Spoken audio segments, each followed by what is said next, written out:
Hey everyone, in this video I'm going to show you a really simple way to build some outdoor garden planters.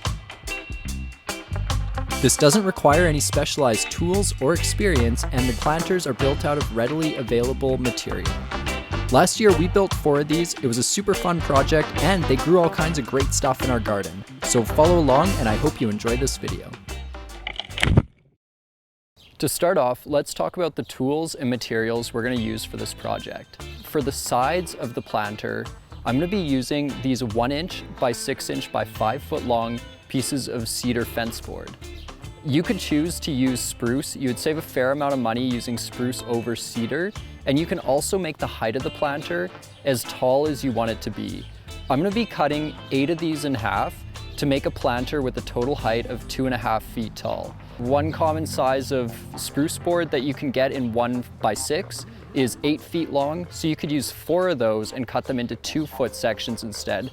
The only difference is when I cut these in half, you need to appropriately cut your pieces to whatever size works with the lumber that you choose for this project. For the frame around the sides of the planter, I'm using 2 by 4 lumber. I've got 2 sections here that are 2 by 4 by 104.5 inches long. If you want to build feet for it, like I'll talk about when we get to that part of the video, you could pick up an extra piece, or you might have some scraps laying around, but what I've got here will be fine for what we're doing today. In terms of screws, you definitely don't need as many as I've got here. You're probably only going to need about 50 number 8s by 1.5 inch and probably about 30 number 8s by 2.5 inches. Normally, if I was doing this project, I would be using my circular saw, but I see a lot of videos where people claim they're going to show you how to build something easily and inexpensive, and then they go on to use like $10,000 worth of tools in their workshop. So I want to try to not make that kind of video. So I'm going to do all of my cuts with this hand saw that my dad gave me.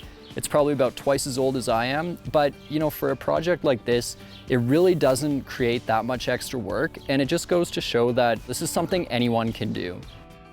Additionally, you're going to need a drill, a tape measure, a marking tool, a couple drill bits, and some kind of straight edge. If you have a T-square, like the drywall T-square that I'm using, that's great. If not, you can just use a ruler or even a straight piece of cardboard or paper. The first step is to cut the sides for the planter from the 1 by 6 board. In total, you're going to need 16 pieces of 1 by 6 that are cut to the length you want the height of your planter to be. I'm using 8 5-foot sections of 1 by 6 cedar to make 16 2.5 foot boards for a planter with a total height of 2.5 feet. But if you're using a different material or making a different height of planter, cut accordingly. If you have a square, you can just measure, square and cut. But if you just have a straight edge, make 2 measurements on either side of the board, connect them with your straight edge, and then cut. All of the lengths should be close, but there is some wiggle room if they're not perfect. Next, cut the 2 by 4s into 8 25-inch lengths. These measurements will be trimmed later, so it doesn't have to be exact and it can be longer. So if you have a piece left over that's longer than 25 inches, you don't need to trim it down to 25 inches. We will take care of flushing that off in a later step.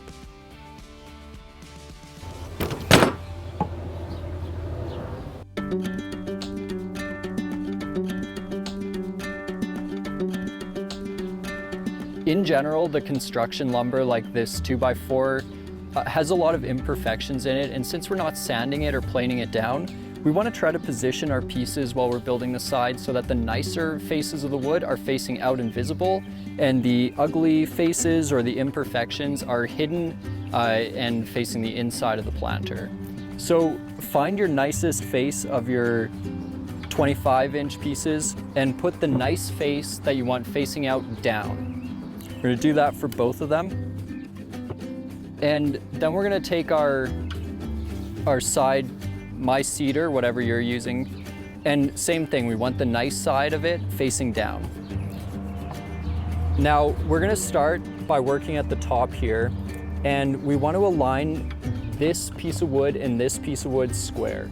So that's why if you do have a T-square or even a small square, that kind of really helps in this step here. So we've got it squared up, we're flush at the side, flush at the top. Next thing we're gonna do is drill a pilot hole just through the cedar. We don't want to drill into the spruce too much. And then we're gonna put a screw in. For this and any other steps where you're drilling the 1x6 to the 2x4, use the 1.5 inch screws.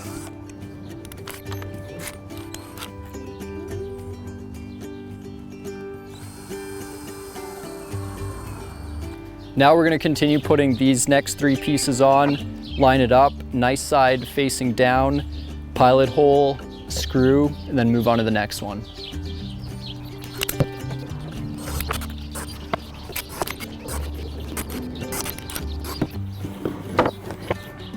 Now we're going to put the bottom on.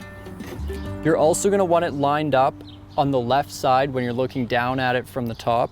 And what we're gonna do with the bottom is we're gonna offset it a little bit this way. This is gonna give us somewhere to put a floor of the planter. So you don't want it lined up exactly like we did with the top. You're gonna push it and leave about an inch. Go ahead, drill all your pilot holes, put in your screws just like we did at the top.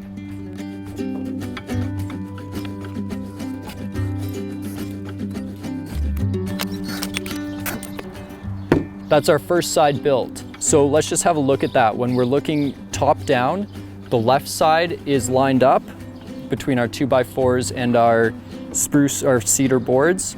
The top is flush.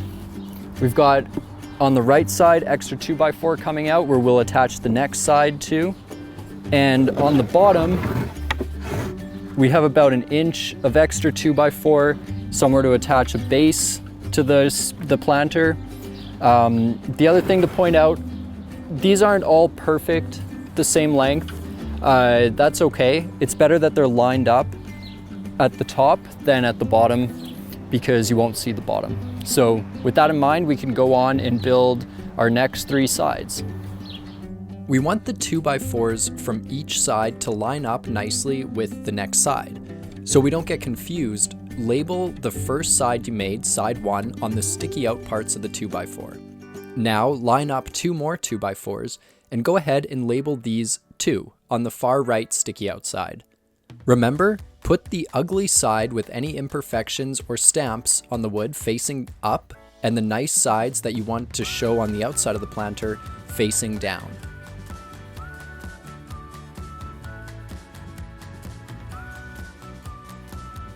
The exact same way you did with the first side, go ahead and attach those 1x6 boards to the sides.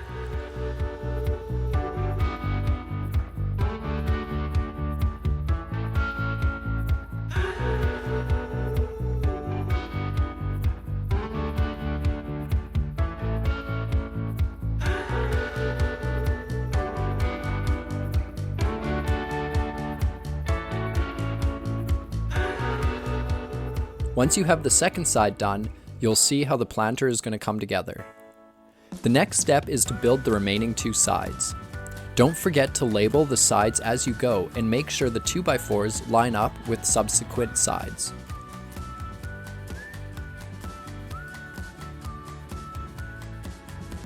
When you get to the 4th side, you'll want to line up the 2x4s not only to the 3rd side the way you did before, but also to the first side, since it has to be flush with both.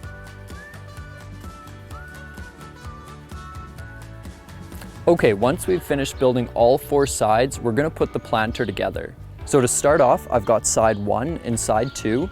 We labeled them as we're going through building them to make sure that the frame of each side will align with the next one over. And I'm gonna stand them up on my work surface. So the bottom of the planter, the side with the offset of the frame compared to the boards, is facing up, and that what'll become the top of the planter is down flat against our surface that we're working on. So I'm gonna take side 1, this one here, and line it up to side 2 just like this. Now I'm gonna screw these together by putting 2 screws here, 2 screws here, using our 2.5 inch screws. And as I do that, I'll just make sure I'm really pulling these tight together so that there's no space that dirt can escape from the planter. And I'm also gonna make sure that we keep them nice and flat against the work surface here, just to make sure everything's nice and square and lined up.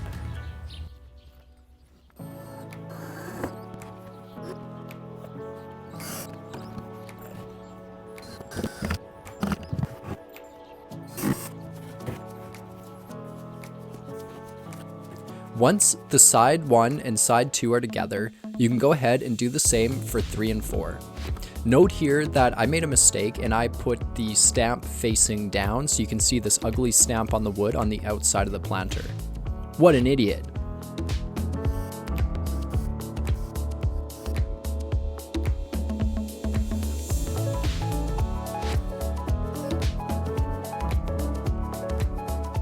Now finally attach the two halves, working on a flat surface so that you can keep everything nice and square as you're working.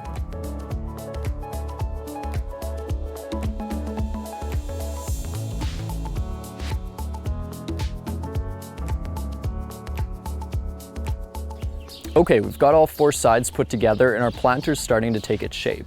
But as you'll have probably noticed, we have a little bit of extra frame hanging over that we're gonna have to trim down. The 25 inches that we cut these pieces of 2x4 to is actually a little longer than what we need, so it probably seems like a bit of extra work now to go and trim these down to a perfect fit.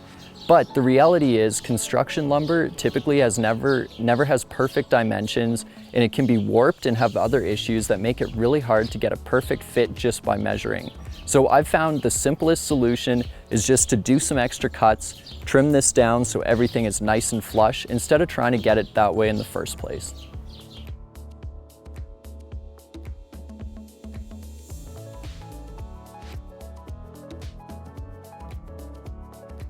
The last and somewhat optional step is to add a base and feet. This is somewhat optional because if you don't plan on moving the planter, you could just put it on the ground and have the dirt go right against the ground. But if you add a base and feet, it'll be much better for drainage, and you could also move the planter around afterwards. If you do want to add a base, you're going to need some extra 2x4 and 1x6 boards to build this base. It's easiest to trim the 1x6 boards to fit exactly in place. I held them up, made a line, and tried to get it as close as I could so that it's flush with the top and bottom. If there are some gaps between the sides, that's not the end of the world. The dirt will compact in there, and having a little bit of space allows drainage as well. To hold these in place, drill pilot screws the same way you did before, and just be careful with it because the cedar is very prone to cracking. Finally, add some 2x4 as feet along the top and the bottom and trim them to fit as well. It's easiest just to trim these to fit exactly in place.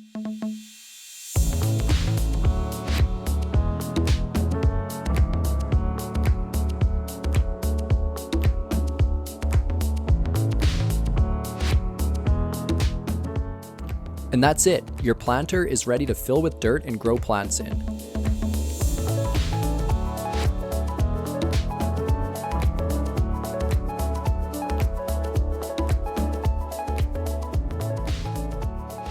I really hope you enjoyed this video and that it helped you make your own DIY planters at home. If you did enjoy it, please subscribe to my channel and check back soon because I'll have more videos like it coming out.